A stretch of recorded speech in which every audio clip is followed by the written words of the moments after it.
So what we're going to be looking at tonight is this essential question of how did World War I impact history? And while we're looking at how World War I impacted history, we also want to take some notes on what the war actually looked like and how it influenced European society and even American society.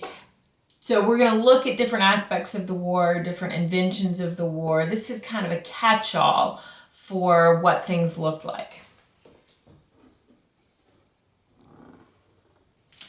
So World War I obviously had a large number of participants. It's a world war because people from all of the major continents were involved with this. So we looked in our last presentation at the Triple Entente versus the Triple Alliance. And the names of those are going to change, just like some of the actual participants in each one are going to change as well. So during World War I, the Central Powers, that's Germany, Austria-Hungary, the Ottoman Empire, and Bulgaria, all were fighting together on one side. The Allied Powers, it's Russia, France, Great Britain, Italy, Japan, and then the United States comes in 1917. So they come in towards the very end of the war. Typically, when you see alliances, France and Great Britain are together. They typically kind of merge together. They, kind of go hand in hand on a lot of their policies. Russia goes back and forth. Italy goes back and forth. Japan goes back and forth. Okay, so Japan and Italy are actually going to be on the opposite side of things in World War II. So it's interesting how these alliances really kind of took hold.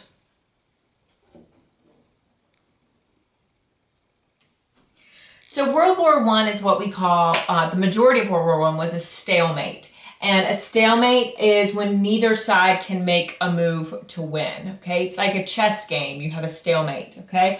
Both sides of the war put in a large number of technology, weapons. They had a large number of troops. So they were dedicating everything that they could dedicate to winning this battle, or winning all of the battles, but no luck.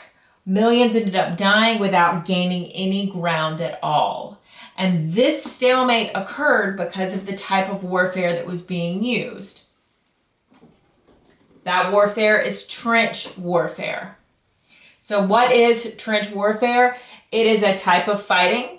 It was used during World War I. Both sides dug trenches, or almost like ditches, protected by mines and barbed wire. So there was a lot of protection in these trenches, but it did not allow for a lot of actual battling to occur.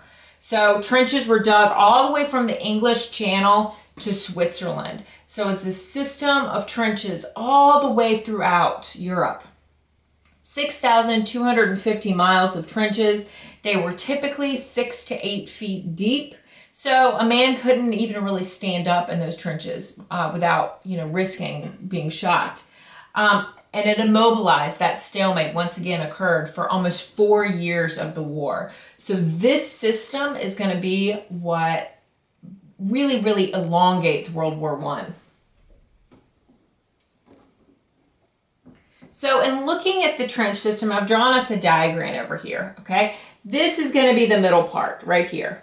So what you're looking at, no man's land is the area, in between sides. You don't ever want to go through no man's land. That's where there was lots of barbed wire, there were mines, people could easily shoot at you. So there were soldiers posted in all of these little positions with machine guns. So they would shoot at anybody, going towards no man's land or crossing from no man's land. So this is the front line trench. This is where the shooting is occurring. This is where the danger is. Then you have your communication trench. So people can go back and forth between the front lines and the support trench using this communication trench. You can see these little X's would represent barbed wire. So you have your support trench back here. When men weren't fighting up here in the front line, they were in the support trenches. And underneath these support trenches were barracks, or basically holes under the ground where there were beds and desks and places for officers to sleep and for sometimes those soldiers to sleep. So being in the support trenches takes a little bit of the pressure off. men who spent a lot of time on the front lines typically were injured more. They had more mental illness. So they knew that it was important to kind of trade back and forth between that front line and the support trench. Okay, then there's another line that goes back to the reserve trench, which is even further back. You've got more men, more officers waiting back there in that reserve trench. And this system went all the way throughout Europe. You know, and it was expansive and not really the most strategic way of fighting. So life in the trenches, obviously it's an elaborate system of defense. You have your barbed wire, which is used throughout World War I, machine gun nests, which we looked at, mortar batteries, troops lived underground. The biggest problem, of course, is the boredom. There was not a lot to do in these trenches, and they were gross. There was 6 inches of mud and water in the bottom of them. There was waste. There was rats. It was very unsanitary, and there was a lot of sitting involved when you weren't in those front lines.